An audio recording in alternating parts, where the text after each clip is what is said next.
Mi nombre es Ángela Gómez y esto es Ellas Hoy. Cada 8 de marzo se reivindican las luchas feministas y los logros del activismo en la búsqueda de un mundo igualitario. Este año, para conmemorar el Día Internacional de la Mujer, Ellas Hoy se une a sus programas homónimos de las cadenas de France 24 en árabe, francés e inglés, con una edición especial dedicada a las mujeres defensoras del feminismo. En 2020, los derechos de las mujeres fueron el tercer sector más atacado de la defensa de los derechos humanos. Las activistas se enfrentan a detenciones, campañas de difamación, agresiones físicas y acoso. Loujain Al-Halul, quien encabezó la campaña para permitir que las mujeres conduzcan en Arabia Saudita, fue liberada recientemente después de casi 3 años en prisión. La activista climática india Disha Ravi fue arrestada y puesta bajo custodia sin abogado en febrero. Vanessa Rosales, en Venezuela, ha enfrentado un continuo hostigamiento judicial por su trabajo de apoyo a los derechos sexuales y reproductivos de las mujeres. En Bielorrusia, la activista de derechos humanos María Rabkova fue detenida y acusada como parte de una ofensiva contra las protestas en curso. Algunas incluso pagan el precio máximo. 44 mujeres activistas fueron asesinadas en 2020, predominantemente en América Latina, con la mayor cantidad de muertes registradas en Colombia, Honduras y México. Nuestro primer reportaje es de Libia.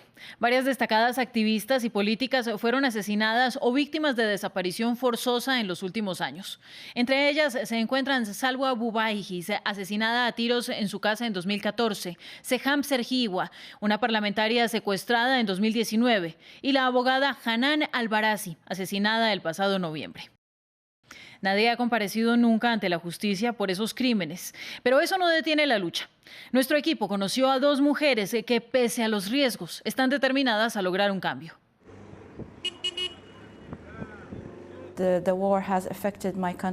La guerra ha afectado a mi país de muchas maneras. Me di cuenta de que este tipo de cultura de la guerra ha afectado a las mujeres jóvenes a las que les doy clase en la universidad. Veo a los padres esperando a sus hijas enfrente de la universidad porque no hay seguridad. La Miss Ben Saad regresó a una Libia destruida por la guerra en 2015. Esta profesora de farmacología quedó tan impresionada que se convirtió en activista política. En 2019 era muy peligroso. Todo el tiempo se oían bombas, explosivos, cohetes.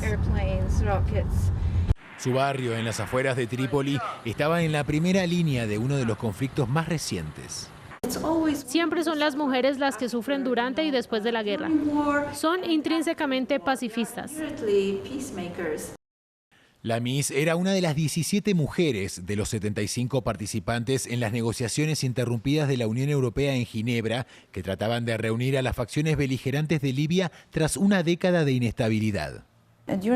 Durante los diálogos de paz hubo un fuerte compromiso por parte de todas las mujeres. No solo estábamos ahí para hablar sobre temas relacionados con las mujeres, como creen algunos actores. No, hablamos sobre todos y cada uno de los elementos que habíamos expuesto en la agenda. La Miss ha enfrentado amenazas e intimidaciones por estar al frente en un país donde otras mujeres activistas han pagado con su vida. Hay un riesgo, algunas mujeres han sido secuestradas, entonces eso ha llevado a un retroceso en la participación de las mujeres y en el compromiso con la política. Pero tenemos la energía para continuar. Necesitamos estar ahí por nuestras creencias y por la nueva generación. En este país, las mujeres están determinadas a construir un mejor futuro. La artista Hadia Gana trabaja por restaurar el centro histórico de Trípoli. Las pipas de agua se van a quedar como están, pero la electricidad irá por este lado. Para Hadia, el camino es ayudar a las mujeres a tener más espacio en el ámbito público. Las mujeres en realidad tienen mucho poder en Libia, socialmente por lo menos. Si tan solo se despertaran y educaran bien a sus hijos antes que nada. La libertad debe tomarse y no se puede entregar. Las libertades de las mujeres todavía son un trabajo en curso, en un momento clave para el futuro de Libia. Desde nuestro estudio en París están Maysalun Nazar, presentadora de Ella Soy en árabe, Annette Young de The 51% en inglés y Virginie Hertz en la versión francesa Actuels. Vamos al análisis primero con Maysalun Nazar. Maysalun, incluso cuando las activistas no se ponen la bandera de la lucha feminista, sino que trabajan en otros activismos, parece que solo por el hecho de ser mujeres se convierten en un objetivo de los violentos. ¿Cómo es ese fenómeno en el mundo árabe? Desafortunadamente, Ángela, las mujeres en los países árabes no solo pagan por su activismo, también pagan por el hecho de ser mujeres a causa de la tradición, de las costumbres y de las leyes conservadoras que oprimen a miles y millones de niñas y mujeres allí. Por ejemplo, una mujer que se casa puede ser víctima de la legislación en materia de divorcio, de custodia de los niños y en materia de derechos. Sin embargo, si la mujer decide no casarse, la llaman solterona y será una víctima de bullying social. Otro ejemplo es el de una mujer que disfruta su libertad corporal. Es vista como una prostituta, pero si decide tener relaciones sexuales legales, podría ser víctima de violación marital. Además de eso, las madres amas de casa permanecen bajo el control de sus esposos porque no ganan dinero, y cuando deciden encontrar un trabajo, están bajo el control del mercado laboral, y con seguridad serán víctimas de las brechas salariales. Por eso, desafortunadamente, en el 2021, las mujeres son asesinadas simplemente porque son mujeres y cuando deciden volverse activistas, la sociedad las hace pagar el doble. Pagan el precio por ser mujeres y feministas al mismo tiempo. Y Virginie, las defensoras de los derechos de las mujeres también son defensoras de los derechos humanos. Finalmente lo que buscan es igualdad. ¿No pasa lo mismo con los hombres activistas que no necesariamente tienen perspectiva de género? ¿Usted qué opina? Hola, Ángela. En effet, il est frappant de voir à travers l'histoire à quel point... A lo largo de la historia sorprende ver que, en efecto, la mayor parte de las que lucharon por los derechos de las mujeres también lucharon por los derechos humanos y la democracia. Pero lo contrario no ha sido así. 89 et sa Déclaration universelle des droits humains. De hecho, es sorprendente notar que tras la Revolución Francesa de 1789, la Declaración Universal de los Derechos del Hombre excluía a las mujeres. Peor aún es que Olympe de Gouges, que militaba para que esa declaración incluyera a las ciudadanas, fue guillotinada. Pour les droits des femmes, mais également pour l'abolition de l'esclavage. D'ailleurs, d'autres pionnières du féminisme, comme elle, es interesante notar que ella también militó en contra de la esclavitud. Al igual que ella, otras pioneras del feminismo lucharon por los derechos cívicos y políticos. Permítanme mencionar dos ejemplos. La alemana Clara Zetkin fue una marxista pacifista y es la mujer detrás del 8 de marzo. Le 8 mars. Il y a aux États-Unis également Angela Davis, qui s'est battue toute sa vie. Por otro lado, en Estados Unidos, Angela Davis ha luchado y sigue luchando contra el racismo y el patriarcado. Un rapport entre les deux. Et autre chose, pour conclure, qui me paraît très important, c'est que les femmes... Podríamos seguir mencionando ejemplos. Las que luchan por los derechos de las mujeres luchan por la igualdad y por una sociedad más justa. Sont généralement critiquées et visées parce qu'elles sont femmes et font face à du sexisme. Annette, el COVID-19 cambió las herramientas de trabajo para la mayoría de activistas del mundo. Nos volcó aún más hacia las redes sociales. ¿Esta crisis generó un aumento del activismo?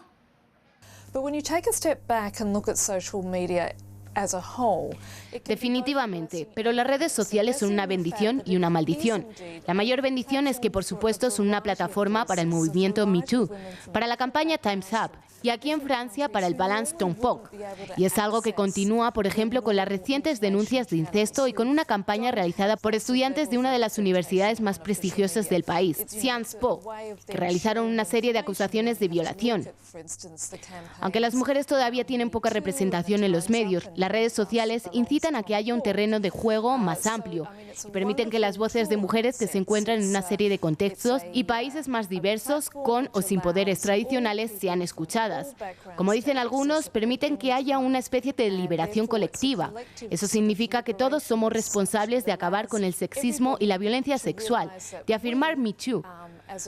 Pero la otra cara es el acoso cibernético, y como todos lo sabemos muy bien, cuando una mujer alza la voz puede atraer una cantidad inmensa de acoso cibernético y enfrentar también amenazas físicas.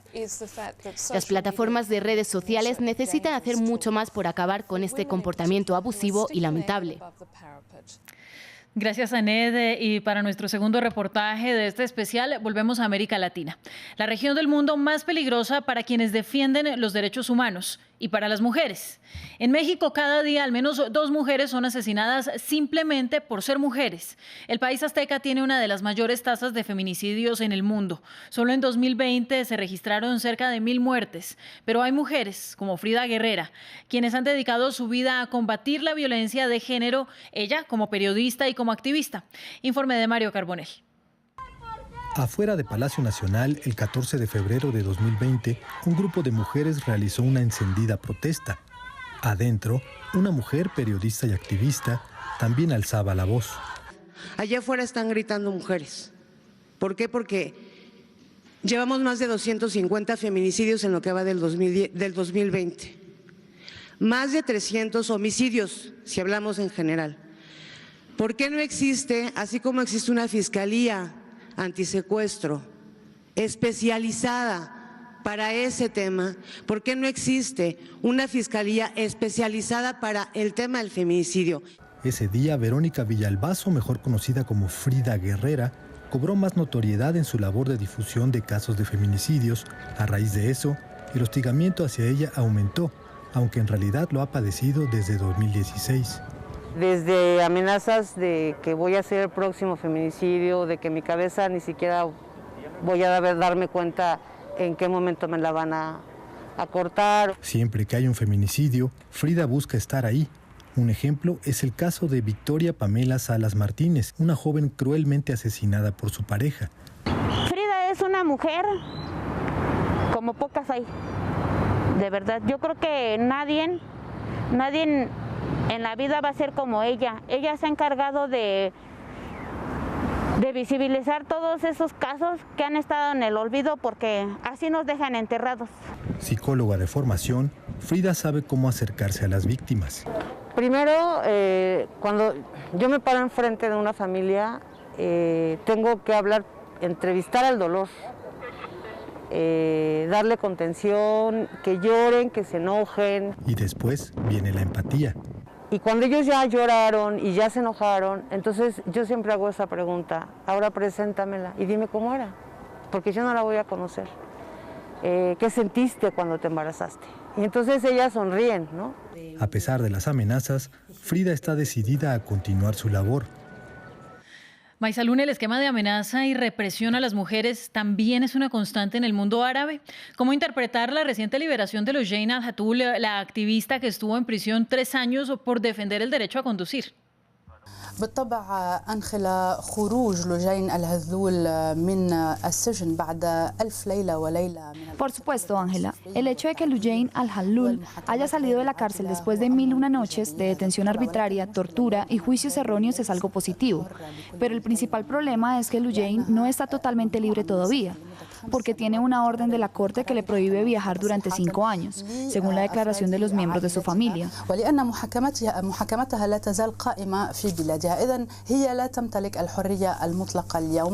Aún está en juicio en Arabia Saudita, entonces no es del todo libre. Además, desafortunadamente, en Arabia Saudita, el destino de todos los activistas por los derechos humanos y de las mujeres detenidos en la cárcel está ligado a una presión política extranjera sobre las autoridades saudíes y no está sujeto a un compromiso local o a una voluntad por cambio real en el reino.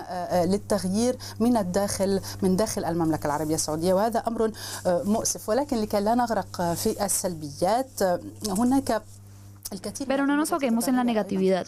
Hay esperanzas de que ocurra un cambio en muchos ámbitos en las sociedades árabes, especialmente en el ámbito legal. Aned, hemos estado hablando aquí de los riesgos que se asocian con el activismo en América Latina y en el Medio Oriente, pero incluso en el mundo de habla inglesa, desafiar el status quo también conlleva una serie de riesgos.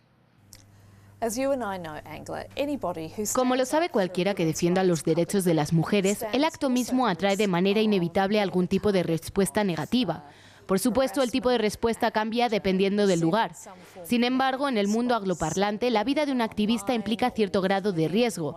Por ejemplo, en el caso de quienes apoyan los derechos reproductivos en Estados Unidos, o de personas como Alexandria Ocasio-Cortez y Nancy Pelosi, que fueron un objeto, junto con otras mujeres, durante el asalto al Capitolio del 6 de enero.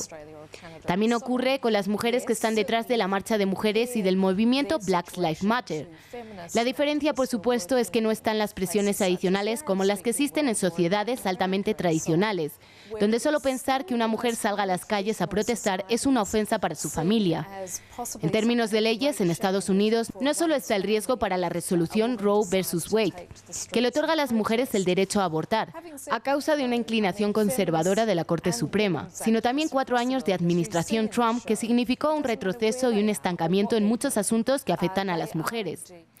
Y Virginie, recientemente hemos visto que voces por la igualdad que llegan a posiciones de poder, pues generan cambio. Lo estaba diciendo Annette, con casos como el de la Casa Blanca, con Kamala Harris, la primera mujer vicepresidenta en la historia del país. Podríamos decir que los derechos de las mujeres han vuelto a ser populares, que cobran fuerza en la agenda de la diplomacia internacional. En Estados Unidos, la lucha por los derechos de las mujeres implica un cambio de paradigma y eso repercute en la diplomacia estadounidense.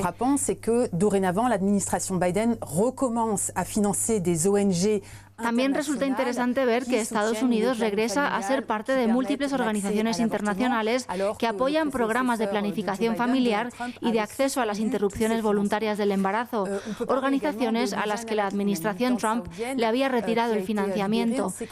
La liberación de Loujain al-Hathloul por parte de las autoridades de Arabia Saudita también era una prioridad en la agenda de la administración Biden y puede interpretarse como un gesto de buena voluntad por parte de Riyadh frente a Washington, incluso aunque no haya tenido los efectos esperados por Mohammed bin Salman. En todo caso, Washington ha enviado varias señales indicando que los derechos de las mujeres será uno de los puntos fuertes de su diplomacia. Así, se sitúa del lado de Francia, Canadá o Noruega, que defienden una diplomacia feminista. Pero atención, hasta el momento esta diplomacia feminista se encuentra más al nivel del discurso que de las acciones. Gracias, Virginie, y también a todas mis compañeras de las cadenas de France 24 por una mirada a la situación de las defensoras del feminismo en el mundo. Y gracias a ellas que arriesgan todos los días su vida por un mundo igualitario. Siga con nosotros en France 24.